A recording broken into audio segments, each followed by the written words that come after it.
जी सब लोग लगाया वो जी ठाकरिया ने समझा वो जी।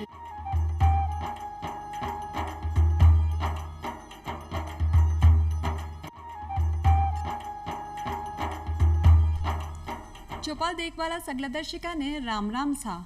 भाई ग्रामीण भाई बहनों, मौसम के बदलाव के साथ साथ बहुत सारी बीमारियां भी बढ़ जावे, क्योंकि जब तापमान में तेजी उतार चढ़ाव हुए तो आपनो शरीर भी के प्रति ढल को नहीं पावे और आप बहुत सारी बीमारियां का शिकार हो जावा, जिसके कारण जुकाम खांसी बुखार एक आम सी बात है।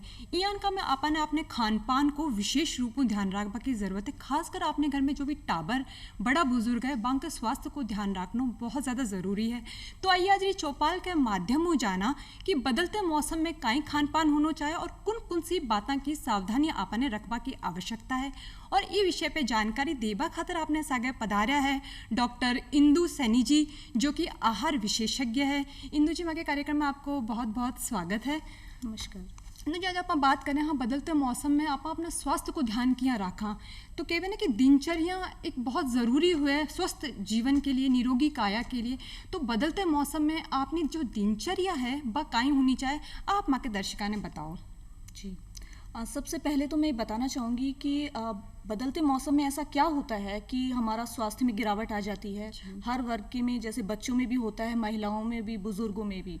तो मैं ये बताना चाहूँगी कि जो बीमारू जनित जो रोगाणु हैं वो हवा में, ज़मीन में, पानी में हर जगह होते हैं, लेकिन उनको ग्रोथ करने के लिए, उनको डेवलप करने के लिए, बढ़ने के लिए एक मौसम की ज़रूरत होती है। उनको एक नॉर्मल टेम्परेचर चाहिए, जो कि मौसम बदलते समय हमारा जो टेम्परेचर वो नॉर्मल हो जाता है, ना ज़्यादा गर्मी होती है ना ज़्यादा ठंडा होता है। उनको एक नमी चाहिए, तो नमी तब होती है जब मौसम नॉर्मल रहता है, तो उस दौरान वो बहुत ज़्यादा डेवलप करते हैं। तो इसलिए नॉर्मली क्या है, बीमारियों से ग्रसित हो जाते हैं। तो जैसे नॉर्मली है, जैसे अगर आपने ध्यान नहीं रखा, अपने खान पान का ध्यान नहीं रखा है, तो आपको फूड पॉइजनिंग हो जाएगी, हेजा वगैरह है, डायरिया है, वॉमिटिंग है, पेट दर्द है, कॉन्स्टिपेशन है। तो ऐसे नॉर्मल चीज़ें हैं जो कि अगर मौसम बदलते समय आपने खान पान में, अपने रहन सहन में साफ़ सफाई का ध्यान नहीं रखा, तो ये चीज़ें आपको बहुत आसानी से पकड़ लेंगी। तो आपको सबसे ज़्यादा ज़रूरी है कि अपने शरीर की इम्यूनिटी स्ट्रॉन्ग करनी है। आपको अच्छा खान पान रखना है, अपने सराउंडिंग में सफाई रखनी है, घर का वातावरण शुद्ध रखना है, और जो ज़रूरी हैं सप्लीमेंट्स हैं, विटामिन्स हैं, एंटीऑक्सीडेंट जो हमारी बॉडी के लिए बहुत आवश्यक हैं, ऐसी चीज़ें अपने खान पान में इंक्लूड करनी चाहिए। जी, बहुत बढ़िया बात आप बताइए डॉक्टर साहब कि भाई आपा ने सब पहले अपने स्वास्थ्य को ध्यान रखना, आहार पे बहुत ज़्यादा ध्यान देने की जरूरत है, क्योंकि बदलते मौसम में इम्यून सिस्टम बहुत कमज़ोर हो जावा है और इम्यून सिस्टम बढ़ावा खातर आहार बहुत ज़्यादा महत्वपूर्ण है। ये कैसा डॉक्टर साहब, मैं आपने एक और चीज़ पूछना चाहूँ कि जहाँ खांसी बुखार जुकाम वायरल बुखार आम बात है मौसम बदलाव के साथ, तो कई कारण रहे अब बीमारियों को और हम आप क्या बचाव कर सका हम। जी, मैं पहले ये बताना चाहूँगी कि आखिर बुखार क्यों हो जाती है, क्यों खांसी जुकाम है जो बहुत आसानी से हो जाती है। तो मैंने जैसे अभी बताया कि वो ग्रोथ मौसम बदलते समय, जैसे कि जो विषाणु वगैरह हैं, बैक्टीरिया हैं, उनकी ग्रोथ बढ़ जाती है। तो हमारे खाने या पीने में ऐसा कोई विषाणु या बैक्टीरिया हमारे खाने पीने से हमारे शरीर के अंदर चला गया है, तो उससे हमारे शरीर का जो इम्यून सिस्टम वो लड़ता है। लड़ने के लिए वो टेम्परेचर इंक्रीज करता है, हमारी बॉडी का तापमान बढ़ जाता है उस चीज़ को ख़त्म करने के लिए। तो बुखार इस वजह से आती है। तो ऐसी चीज़ों के लिए बचने के लिए सबसे ज़्यादा ज़रूरी है कि आप अच्छा भोजन खाएं, आप शुद्ध भोजन खाएं, कटे फटे जो फल होते हैं वो ना खाएं, खुली कोई चीज़ें वो ना खाएं, बासा कुछ ना खाएं। हमेशा घर का बना हुआ ताज़ा और अच्छे से पका हुआ भोजन ही खाना चाहिए। आपकी बॉडी के इम्यून सिस्टम को स्ट्रॉन्ग बनाने के लिए प्रोटीन बहुत ज़्यादा ज़रूरी है। तो प्रोटीन के सोर्स के रूप में आपको सोयाबीन हुआ, पनीर हुआ, दूध से बने हुए पदार्थ से छाछ है, दही है, लस्सी है, दालें हैं, ये ऐसी चीज़ें अपनी डाइट में इंक्लूड करनी चाहिए। फलों का और जो सब्जियों का सेवन करना चाहिए, लेकिन ध्यान रहे हमेशा फल और सब्जियों का सेवन मौसम के अनुसार ही करना चाहिए। जो मौसमी सब्जियां हैं, मौसमी फल हैं, वही खाना चाहिए। और खान पान आपका शुद्ध होना चाहिए, बाहर की चीज़ें बिल्कुल आप अवॉइड करें। जी, बहुत बढ़िया बात आप बताइए कि भाई आपने जो मौसमी फल फ्रूट है वे ही खाना चाहे। एक साथ डॉक्टर साहब मैं आपने एक और चीज़ पूछना चाहूँ, जी आप देखा कि कई लोग जी आप कहवा कि भाई जूस पीनो स्वास्थ्य के लिए बहुत बढ़िया रहे, नारियल पानी पीनो बहुत बढ़िया रहे, तो लोग फिर कहीं रेगुलर वही चीज़ खावे, वही चीज़ पीवे, तो बा सही है शरीर के लिए या भी कहीं हानि हो सके? देखिए, सबसे पहले मैं समझाना चाहूँगी आपको, एक एग्जाम्पल के थ्रू, जैसे एक पेड़ है, पेड़ को हर चीज़ की ज़रूरत होती है, पानी की भी होती है, खाद की भी होती है, समय समय पे हमें दवाइयाँ भी देनी पड़ती है। तो इसी तरह से हमारा शरीर भी है, तो हमारे शरीर के भी आवश्यक तत्व हैं। ये 6 प्रकार के तत्व होते हैं, जैसे कि कार्बोहाइड्रेट के लिए हम अनाज का उपयोग करते हैं, प्रोटीन हमारे मसल्स के लिए, जैसे कोई भी टूट फूट हो जाती है उसको रिपेयर करने के लिए प्रोटीन की ज़रूरत होती है, हरे पत्तेदार सब्जियाँ और फल ये बहुत ज़्यादा ज़रूरी हैं, घी तेल भी बहुत ज़्यादा ज़रूरी है, और पानी। तो इन चीज़ों का पूरों का एक बैलेंस बना हुआ है, आपको उसी के अकॉर्डिंग ये चीज़ें लेनी चाहिए कि पानी जैसे 2 से 3 लीटर हमेशा पानी, साफ़ सुथरा पानी लेना चाहिए। सब्जियां बहुत ज़्यादा ज़रूरी हैं, उनको स्किप नहीं करना चाहिए। अगर आपने घी तेल नहीं लिया है तो हमारी बॉडी में जो ज़रूरी विटामिन हैं जो घी तेल की प्रेजेंस में ही हमारी बॉडी में एब्जॉर्ब होते हैं, अगर घी तेल नहीं लोगे तो उनकी कमी हो जाएगी, जिससे कि रतौंधी वगैरह है, दिखने में दिक्कत होना, स्किन में रूखापन होना, बालों का झड़ना, ये कॉमन चीज़ें हैं जो कि होती हैं। तो यही है कि हमारे खान पान को एक आप बैलेंस बना के हर चीज़ को रखना चाहिए। अगर वो इम्बैलेंस होगा तो कोई ना कोई इशू आपके शरीर में होते रहेंगे। जी, इसके साथ है ना डॉक्टर साहब, एक और चीज़ आप मैं बताऊँ कि ये छोटा टाबर है, जे मौसम में बदलाव हुआ है वहाँ पे सबको ज़्यादा फर्क पड़े भी को, जुकाम खांसी बहुत ज़्यादा हो जाए, टाबर बहुत ज़्यादा बीमार हो जाए, तो छोटा टाबरों को ध्यान आपा की तरीका में रखा मौसम जब बदले भी समय।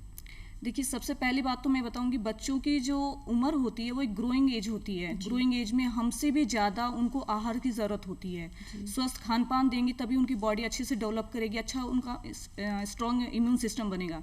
लेकिन आजकल का खान पान क्या हो रहा है कि बच्चों को हेल्दी डाइट नहीं दी जा रही है, बच्चों की जिद के आगे सब कुछ चला जा रहा है। पेरेंट्स इस तरफ ध्यान नहीं दे रहे कि हमारे बच्चों के लिए कौन सी चीज़ें आवश्यक हैं, कौन से तत्व इंपॉर्टेंट हैं उनकी हेल्थ के लिए, तो वो दें।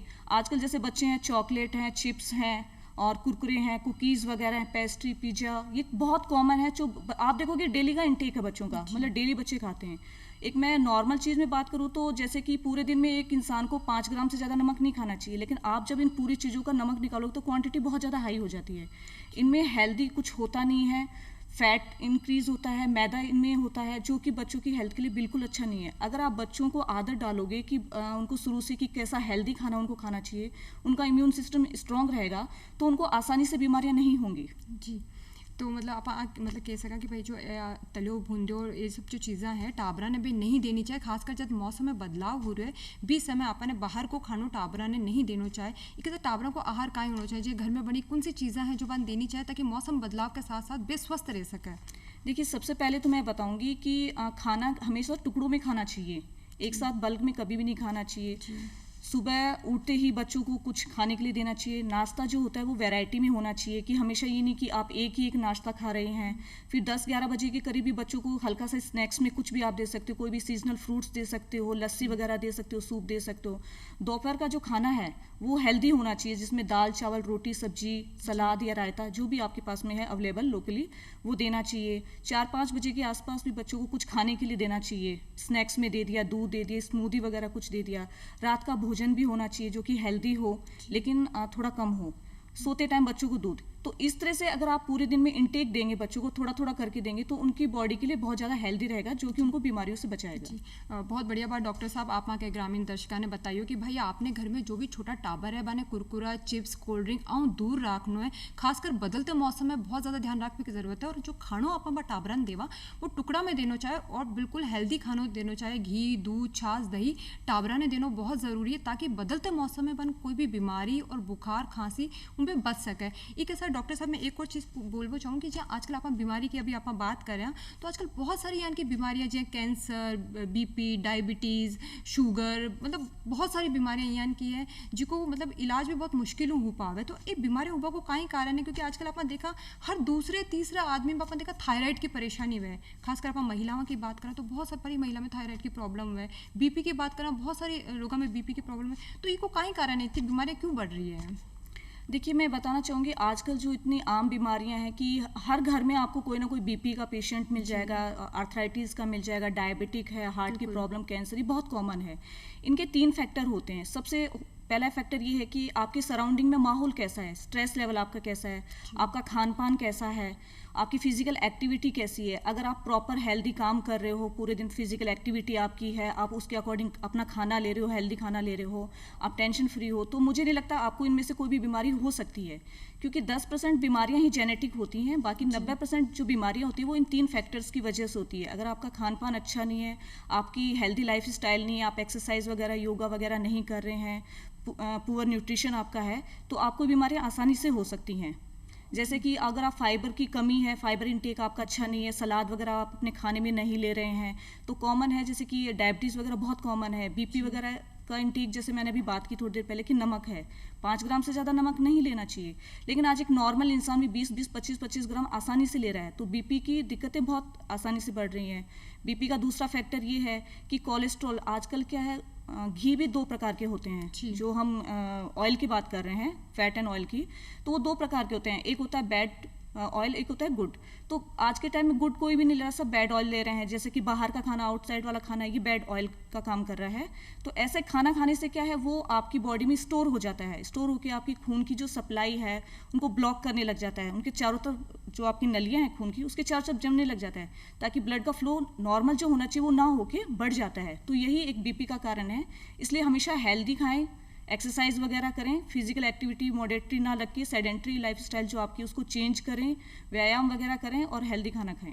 बहुत सही बोल रहे हो डॉक्टर साहब आप, क्योंकि भाई एक योग करना, एक्सरसाइज करना और जो आहार है वो आपने शरीर के लिए बहुत ज़रूरी है, और पूरा आहार और एक्सरसाइज पे डिपेंड करे कि आप स्वस्थ रहेवा या कोई नहीं रहेवा। अगर आप अच्छा आहार लेवा तो आप स्वस्थ रहेवा। इसके साथ डॉक्टर साहब जी अभी आप बात कर रहे हैं, आजकल आप देखा कि लोग बाहर को खाना खाना बहुत पसंद कर रहे हैं, जंक फूड ज़्यादा पसंद करें, होटला में जार खाना पसंद करें।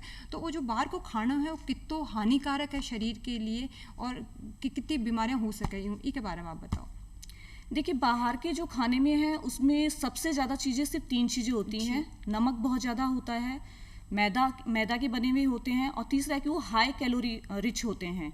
अगर आप एक नॉर्मल इंसान की मैं बात करूं तो जैसे उसको 1500 किलो कैलोरी खानी चाहिए और वो 2000 किलो कैलोरी खा रहा है, तो 500 किलो कैलोरी उसकी बॉडी में स्टोर हो जाती है, जो कि ठीक नहीं है। आप जितना खा रहे हो उतना आपको काम भी करना चाहिए। तो सबसे पहली बात तो ये कि बाहर का जो आप खाना खा रहे हो वो स्वस्थ है ही नहीं। उसमें जो 3 चीज़ें हैं, नमक है, चीनी है जो हाई कैलोरी जिसको मैं बोल रही हूँ, फाइबर उसमें बिल्कुल भी नहीं है, मैदा से बने, ये हमारी बॉडी के सबसे बड़े दुश्मन हैं। नमक 5 ग्राम से ज़्यादा लिया, वहीं पर आपको बीपी, हार्ट की प्रॉब्लम नॉर्मल है जो बढ़ने लग जाएगी। बीपी, हार्ट की अगर आपको दिक्कत आई और आपने fibre rich diet, normal protein वगैरह नहीं लिया है, तो आपको बहुत ईजिली से डायबिटीज़ वगैरह भी डायग्नोस हो जाएगा। तो सबसे इंपॉर्टेंट ये कि बाहर की जो चीज़ें हैं वो आपके लिए हेल्दी हैं ही नहीं, तो ऐसी चीज़ों को कभी नहीं खाना चाहिए। अगर आपको खाने का तो ये चीज़ आप अपने घर पे बनाएं। बाहर की चीज़ें हाइजीन मेंटेन बिल्कुल भी नहीं है, बहुत गंदे तरीके से बनाई जाती हैं। जो तेल उसमें काम में लिया जाता है, मैं तेल के बारे में थोड़ा सा डीपली बताना चाहूँगी। जो आजकल लोग बहुत ज़्यादा हैं कि काफ़ी ऐड आ रहे हैं कि ये वाला तेल बेस्ट है, तो कोई भी एक ऑयल बेस्ट नहीं है। पहली चीज़, बाहर का जो खाना बन रहा है वो एक बार जो तेल है वो दोबारा रिपीट हो रहा है, गर्म हो रहा है। एक बार कोई तेल गर्म हो जाता है तो आपकी बॉडी में फ्री रेडिकल्स बन जाते हैं, जो कि कैंसर, डायबिटीज़, बीपी के रोगों का एक कारण है जी। और जैसे अभी आप हार्ट पेशेंट की भी बात करिए कि भाई हार्ट पेशेंट ने तो बाहर को खाना बिल्कुल नहीं खाना चाहे, लेकिन डॉक्टर कहे कि हार्ट पेशेंट ने घी वी सब बंद करा देवे, तो एक हार्ट पेशेंट ने की तरीकों खाना दे सका कि वो स्वस्थ रह सके। देखिए, घी तेल की जो आपने बात की है, तो मैं सबसे पहले बताना चाहूँगी, घी तेल 2 तरह के होते हैं। एक वो होता है जो हमें दिखाई दे रहा है, जैसे रूम टेम्परेचर पे जो तेल होते हैं वो भी घी का ही दूसरा नाम है। एक वो होता है जो रूम टेम्परेचर पे जमे हुए होते हैं, और एक घी तेल वो होता है जो हमारे खाने में होता है लेकिन वो हमें दिखाई नहीं देता है। तो घी तेल जब आपकी बॉडी में ऑलरेडी इंक्रीज है तो उसको कम करने की ज़रूरत है, तो इसलिए हम उसको मना कर देते हैं कि जितनी आपकी रिक्वायरमेंट है, एक कार्डियक पेशेंट को जितनी तेल की, घी की रिक्वायरमेंट है, वो उसके इनविजिबल फैट में से आ रही है जी। तो डॉक्टर साहब जी, अभी आप बदलते मौसम की आप बात कर रहे हैं कि बदलते मौसम में जी अपन कहीं स्वस्थ रहना चाहे, तो आप मन बता दी, लेकिन जिन पहले पुरानी बीमारी है वे लोग बदलते मौसम में अपने स्वास्थ्य को ध्यान किया रखें, क्योंकि बाकी इम्यून सिस्टम ऑलरेडी बहुत कमज़ोर हुआ है, और फिर बदलते मौसम में अगर बुखार जुकाम हुआ है तो भाई और शारीरिक रूप में टूट जावे, तो वे आपको ख्याल की तरीका रखें। देखिए, सबसे इम्पॉर्टेंट फैक्टर इम्यून सिस्टम। हर बीमारी में जैसे भी अस्थमा के पेशेंट हैं, कार्डियक पेशेंट है, डायबिटिक, तो सबसे पहले तो उनको एक उनकी डिजीज़ के अकॉर्डिंग डाइट लेनी चाहिए। अगर आप उसके अकॉर्डिंग डाइट ले रहे हो, प्रॉपर मेडिटेशन कर रहे हो, प्रॉपर मेडिसिन ले रहे हो, तो आपका इम्यून सिस्टम स्ट्रांग रहेगा, आपको कोई ऐसे इशू नहीं आएंगे। तो सबसे इंपॉर्टेंट है कि आप डाइट कैसे ले रहे हो। अगर आप प्रॉपर डाइट ले रहे हो, पानी का इंटेक आपका प्रॉपर है, प्रोटीन रिच डाइट ले रहे हो, कार्बोहाइड्रेट जैसे डायबिटिक पेशेंट्स में कॉम्प्लेक्स कार्बोहाइड्रेट्स लेने चाहिए, फाइबर रिच डाइट लेनी चाहिए, कुछ हेल्दी जैसे कि मैं बात करूँ फेनुग्रिक सीड हैं, जैसे कि मेथी दाना वगैरह है, ऐसी चीज़ें लेनी चाहिए। हरे पत्तेदार सब्जियां हैं, फल वगैरह हैं, जैसे डायबिटीज़ के लिए मना है फल, उनको नहीं लेना चाहिए। कार्डियक पेशेंट्स हैं वो फल वगैरह ले सकते हैं। तो आप हेल्दी डाइट लेंगे तो आप उस चीज़ से बचेंगे। बदलते मौसम में टेम्परेचर जैसे नॉर्मल आ जाता है, नमी बढ़ जाती है, तो एलर्जी भी बहुत जल्दी बढ़ जाती है। तो उस चीज़ में श्वास रोगियों को विशेष ध्यान रखना चाहिए, क्योंकि अगर उनमें एलर्जी होती है तो उनकी बॉडी में इन्फ्लेमेशन बढ़ जाएगा, जिससे उनको काफ़ी दिक्कतें हो सकती हैं। कार्डियक पेशेंट्स वगैरह हैं और डायबिटिक पेशेंट्स में क्या है कि उनमें हीलिंग कैपेसिटी बहुत कम हो जाती है। अगर उनको थोड़ी सी भी कोई दिक्कत होगी तो उसको हील करने में बहुत ज़्यादा टाइम लग जाएगा। तो उनको विशेष ध्यान रखना चाहिए कि अपने खान पान में सुधार रखें, हेल्दी खाना खाएं। पानी का इंटेक जैसे 3 से 4 लीटर होता है, तो उबला हुआ साफ पानी पीना चाहिए, बाहर का खाना बिल्कुल भी नहीं खाना चाहिए। जी, मतलब अपन जो डायबिटिक पेशेंट है को विशेष रूप से ध्यान रखने की ज़रूरत है कि भाई को खान पान जो है वो पहले मन ध्यान रखना चाहिए कि मौसम में बदलाव हो रहा है, तो खान पान भी सही होना चाहिए, बाहर को खाना नहीं खाना चाहिए। तो आप बात कर ली जो पुराना पेशेंट बेध्यान किया रखे। इसके साथ आप गर्भवती महिलाओं की अगर आप बात करा, तो जो गर्भवती महिला है बन बदलते मौसम में अपना ख्याल की तरीका रखना चाहिए गर्भ धारण करने के बाद। देखिए, गर्भवती महिलाओं में है जो नॉर्मल महिलाओं से ज़्यादा उनकी रिक्वायरमेंट बढ़ जाती है, उनको हर चीज़ एक्स्ट्रा लेनी पड़ती है, क्योंकि उनकी जो डिलीवरी होने वाली है उससे पहले उसके लिए भी उनको प्रिपेयर होना पड़ता है, और जो डिलीवरी से पहले जो एक बच्चा जो उनके पेट में है उसका भी विशेष ध्यान रखना चाहिए। अगर अपने खान पान में ध्यान नहीं रख पाएंगी तो वो आप खुद के साथ साथ में अपने बच्चे के लिए भी हानिकारक हो सकता है। तो सबसे इम्पॉर्टेंट ये है कि उनको अपने खान पान में चेंजेस करने चाहिए। जैसे कि इस टाइम पे क्या मेटाबॉलिज्म बहुत कम हो जाता है, तो उनको ज़्यादा तला बुला खाना नहीं खाना चाहिए। हमेशा घर का बना हुआ ताज़ा खाना ही खाना चाहिए। खाना अच्छी तरह से पका हुआ होना चाहिए, और फ्लूइड इनटेक बढ़ा हुआ होना चाहिए। जैसे 3 से 4 लीटर उनको पानी पीना चाहिए, और फ्लूइड में जैसे छाछ है, लस्सी है, नारियल पानी, नींबू पानी है, घर का बना हुआ जूस, इस तरह की चीज़ें लेनी चाहिए। और खाना 2-3 घंटे से ज़्यादा अगर पुराना है तो उस खाने को कभी भी नहीं लेना चाहिए। ज़्यादा तला भुना खाना नहीं लेना चाहिए, क्योंकि उससे क्या है उनका जो डाइजेशन है वो बहुत स्लो हो जाता है, और उनको खट्टी डकारें आना, उबकाई वगैरह आना, नौजिया, सीने में जलन होना, इस तरह की चीज़ें उनको आम है जो हो सकती हैं। जी, ताज़ा खाना चाहिए। लेकिन जी डॉक्टर साहब, जो गर्भवती महिला है आप बहुत बार देखा भी है कि शुरू के 2-3 महीने कहीं खाई कौन पावे, उल्टी की और मतलब बात सब की बहुत परेशानी हुए, तो बियन का में बन कहीं खाना चाहिए, क्या ध्यान रखे हुए? देखिए, मॉर्निंग सिकनेस बोलते हैं इसको, जो सुबह सुबह प्रेग्नेंट जो लेडीज़ होते हैं उनमें जो वॉमिटिंग वगैरह होती है, तो अगर आप खाना प्रॉपर नॉर्मल नहीं खा पा रहे हैं तो आपको फॉर्म चेंज करनी चाहिए। कि आप चपाती वगैरह नहीं खा पा रहे हैं तो कोई नहीं, आप लिक्विड्स में उस चीज़ को इंटेक बढ़ाइए अपना। आप सेमी सॉलिड है जैसे कि खिचड़ी, दलिया हुआ, पोहा, उपमा, इस तरह की चीज़ें खाइए। और सबसे इंपॉर्टेंट बात ये कि आपको एक साथ भर के नहीं खाना है, आपको थोड़ा थोड़ा अमाउंट पूरे दिन में 6 से 7 बार खाना है। तो इस तरह से अगर आप अपनी डाइट फॉलो करेंगे तो आपको कोई दिक्कत नहीं होगी। अच्छा, मतलब वो ध्यान रखना कि जो भी गर्भवती महिला है शुरू के जो 3 महीने में जो भी खाना है वो थोड़ा कर खाना, भले आप 1-1 घंटा में 1.5 घंटा में खाओ, पर एक साथ नहीं खाना है, थोड़ा खाना है। इसके साथ जी आप प्रसव के दौरान जो महिला है वे खुद को नवजात टाबर को ध्यान की तरीका में रखना चाहे, इसके बारे में आप बताओ।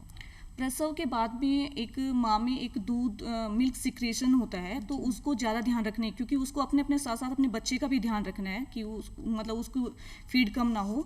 तो एक हेल्दी डाइट फॉलो करनी चाहिए, और उनको कैल्शियम रिच डाइट है जो बढ़ा देनी चाहिए। दूध का इंटेक महिलाओं को लेना चाहिए, जैसे दूध हुआ, छाछ, दही, लस्सी, इस तरह की चीज़ें लेनी चाहिए। कम से कम भी एक नॉर्मल प्रेग्नेंट वुमेन की, लैक्टेटिंग वुमेन की मैं बात करूँ तो 1 से 1.5 लीटर दूध उसको डेली लेना चाहिए। उसको अपने खाने में प्रोटीन है, जो प्रोटीन की सोर्सेज जो मैं पहले भी बता चुकी हूँ, सोयाबीन है, दाल है, चावल है, जो हमारी फलियां हैं, पनीर है, इस तरह की चीज़ें उनको लेनी चाहिए। फ्लूइड इंटेक उनका इंक्रीज़ करना चाहिए, क्योंकि जो मिल्क है वो अकेला दूध पीने से नहीं है। ये नहीं हम मान सकते कि हमने दूध पी लिया है तो हमें प्रॉपर आ जाएगा। एक दूध को बनने के लिए कैलोरी की भी ज़रूरत होती है, प्रोटीन की भी ज़रूरत होती है, विटामिन, मिनरल्स हैं, एंटीऑक्सीडेंट हैं, इस तरह की चीज़ें भी उसको इंटेक बढ़ाना चाहिए।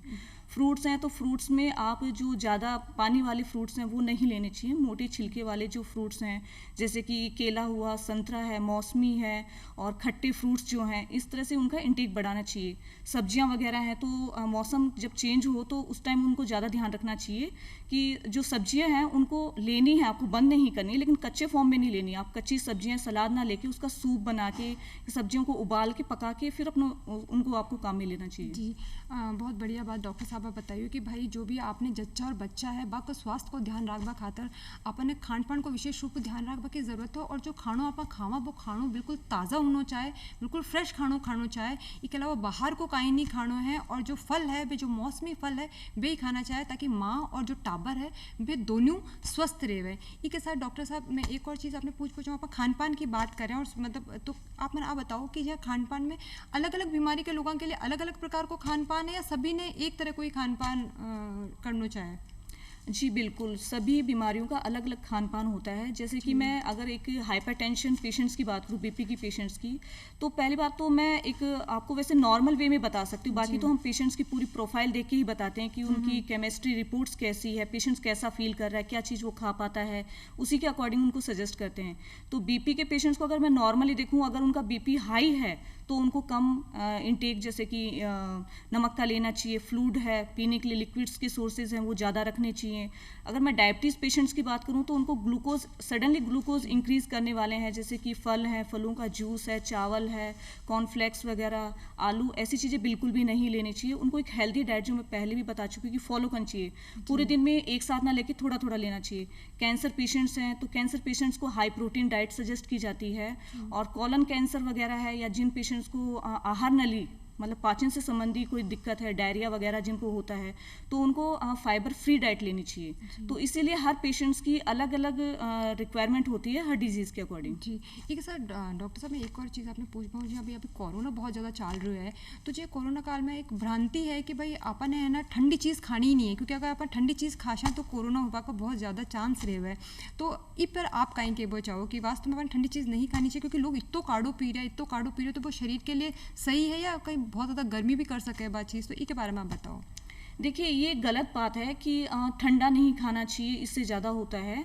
आप अपनी बॉडी को इम्यून सिस्टम स्ट्रांग रखना है आपको। काढ़ा इसलिए बताया गया है कि उसमें जो हमारी बीमारी इन्फेक्शन से लड़ने के लिए, जैसे तुलसी है, अदरक है, लौंग, इलायची, ऐसी चीज़ें बताई गई हैं जो बीमारियों से लड़ने के लिए इम्यून सिस्टम को हेल्दी करती हैं। तो वो एक इंटेक एक प्रॉपर होना चाहिए कि एक लिमिट अमाउंट में होना चाहिए। ये नहीं है कि आप बाकी चीज़ों पे ध्यान नहीं दे रहे हो, खान पान पे, और सिर्फ पूरे दिन काढ़ा पी रहे हो। अभी जो कोरोना का टाइम आया है तो उसमें आपको हेल्दी डाइट लेनी है। हेल्दी डाइट वही सेम चीज़ें हैं कि आप हेल्दी डाइट फॉलो करोगे, आपका इम्यून सिस्टम अच्छा होगा। इम्यून सिस्टम होगा तो ईजिली आपकी बॉडी है जो आपकी जो बीमारियां हैं, जो विषाणु, जो मैंने रोगाणु जिनकी बात की है, जो बीमारी जनित रोगाणु हैं, उनसे अच्छे से लड़ पाएगी। तो इसलिए हेल्दी खाना लेना चाहिए। ये नहीं कि आप काढ़े के पीछे ही पड़ के पूरे दिन काढ़ा ही पी रहे हो। आपकी बॉडी को प्रोटीन की भी ज़रूरत है, आपको बॉडी को हाइड्रेट होने की भी ज़रूरत है, आपकी बॉडी को जो विटामिन्स हैं, जो एंटीऑक्सीडेंट है, सभी चीज़ों की ज़रूरत है। तो आप हेल्दी खाना खाइए, ना कि आप एक चीज़ के पीछे भागिए। जी ठीक है सर। डॉक्टर साहब मैं एक और चीज़ आपने पूछ चाहूँ कि जी आप ही आप देखा कि गर्मी के टाइम में कहीं हुआ कि लोग एसी उबारे को निकले, एकदम एसी में रहे, एकदम उबारे निकल जावे और फिर एकदम एसी में आ जावे, या फिर सर्दियों के टाइम बहुत ज़्यादा हीटर का मायने रहे, तो वो शरीर के लिए कितना ज़्यादा नुकसानदायी है, इसके बारे में आप बताओ। देखिए हमारी बॉडी एक तो ऑटोथर्मल है, हमारी बॉडी का टेम्परेचर एक ही रहता है, वो चेंज नहीं होता है। तो उसी अकॉर्डिंग हमें उससे मेंटेन करना चाहिए। जैसे सर्दियों में हम गर्म कपड़े पहन लेते हैं, गर्मियों में हम सूती कपड़े पहनते हैं। तो ज़्यादा टेम्परेचर में आप रहोगे तो आप बॉडी का इम्यून सिस्टम चेंज कर रहे हो, क्योंकि हमारी जो किसी बीमारी से लड़ने के लिए सबसे पहला इम्यून सिस्टम हमारी स्किन होती है। तो आप ज़्यादा एसी में रहोगे, ज़्यादा हीटर में रहोगे, तो सबसे पहले असर हमारी स्किन के ऊपर पड़ेगा, हमारी त्वचा पे। तो आप ज़्यादा हीटर और ज़्यादा एसी, इससे क्या है कि हमारी बॉडी का जो हाइड्रेट लेवल है, जो पानी की कमी है, वो पानी है जो उसकी कमी हो जाती है। तो आपको ना ज़्यादा गर्म में रहना, ज़्यादा ठंडे में रहना है। जी इसके साथ में जी डॉक्टर साहब अपन घर के अगर बड़ा बुजुर्गों की बात करा, जो घर में बूढ़ा लोग है, जो 70-80 साल का है या ऊपर है, तो जी बदलते मौसम में बा को विशेष रूप को ध्यान की तरीका रखा, क्योंकि बा के जोड़ा में दर्द, चालबा में, उठबा में, हर चीज़ में बन दिक्कत रहे, तो बा को विशेष रूप को कि आप ई मौसम में जो है बदलते मौसम में ध्यान रख सका, ये के बारे में आप बताओ। देखिए, बड़े बुजुर्ग हैं या बच्चे, दोनों की मैं बताऊं तो इन लोगों में इम्यून सिस्टम बहुत पुअर हो जाता है, क्योंकि काफ़ी बीमारियां उनमें बढ़ जाती हैं, काफ़ी बॉडी के अंदर हैं जो उनके मेटाबॉलिज्म है जो चेंज हो जाते हैं। एक उम्र के साथ में हर चीज़ों में चेंज होता रहता है, तो उनको एक हेल्दी डाइट की तरफ फॉलो करना चाहिए। उनकी उम्र के अकॉर्डिंग है, उनमें जो जो इशू है उसके अकॉर्डिंग उनको डाइट देना चाहिए। हमारे नॉर्मल जैसे हम लोग खाते हैं वैसी वो चीज़ फॉलो नहीं कर सकते हैं, तो उनके लिए जिस अकॉर्डिंग वो चल रहे हैं उसी अकॉर्डिंग उनकी डाइट देनी चाहिए। उनको ज़्यादा गर्म ठंडे से बचा के रखना चाहिए। ज़्यादा सुबह सुबह जैसे योगा है, व्यायाम है, टहलना, जितना वो कर पाते हैं वो करना देना चाहिए। हर थोड़ी थोड़ी देर में उनको खाने के लिए इंटेक देना चाहिए। पानी का इंटेक भी प्रॉपर रखना चाहिए। तो इस तरह से हम उनको हेल्दी रख सकते हैं। जी, मतलब आप कह सकें कि भाई बाने सुबह दिनचर्या की जो दिनचर्या है भाई तरीका होनी चाहिए कि सुबह बाके घूमना फिरना बहुत ज़्यादा ज़रूरी है, और खान पान तो है ही, खैर ज़रूरी है ही हर चीज़ के लिए। इसके साथ डॉक्टर साहब मैं एक और चीज़ पूछूँ, आप खान पान की बात कर ली कि भाई बदलते मौसम में अपन अपने खाने पीने को बहुत ध्यान रखना चाहे, दिनचर्या अच्छी होनी चाहिए, लेकिन इसके साथ में अपने कौन कौन सी सावधानियाँ हैं जो विशेष रूप में बदलते मौसम में ध्यान रखने की ज़रूरत है, इसके बारे में आप बताओ। देखिए, बदलते मौसम में टेम्परेचर और नमी, जैसे टेम्परेचर नॉर्मल हो जाता है, नमी बढ़ जाती है। जैसे मैं एक एग्जांपल से बात करूँ कि 50% से ज़्यादा जब नमी बढ़ जाती है तो आपने घरों में देखा होगा कि आप कोई भी फल लेके आते हो, जैसे केला है, केला काला पड़ जाता है, उस पर सफ़ेद सफ़ेद चकत्ते से हो जाते हैं। मौसमी है तो आधी पूरी सफ़ेद हो जाती है या काली हो जाती है। यानी आपके घर के अंदर ही वो चीज़ है जो आपको इन्फेक्शन बढ़ा सकती है, और ऐसी चीज़ अगर आपने ले ली तो आपको बीमारियाँ होने लग जाएंगी। जी, मतलब आप कह सकें कि भाई जो फल फ्रूट आप खा रहे हैं, जो भी चीज़ खा रहे हैं, ताज़ा होनी चाहिए, कोई भी मौसम में भी ताज़ा चीज़ें खानी चाहिए। डॉक्टर साहब बहुत बढ़िया जो जानकारी है आप आज वहाँ के ग्रामीण भाई बहना ने दी हो। वहाँ के चौपाल कार्यक्रम में पधारवा खातिर आपको बहुत बहुत धन्यवाद। ग्रामीण भाई बहनों, आज री चौपाल में इतो ही, फिर मिलशा एक नई चौपाल में एक नए विषय के साथ। तब तक के लिए राम राम सा।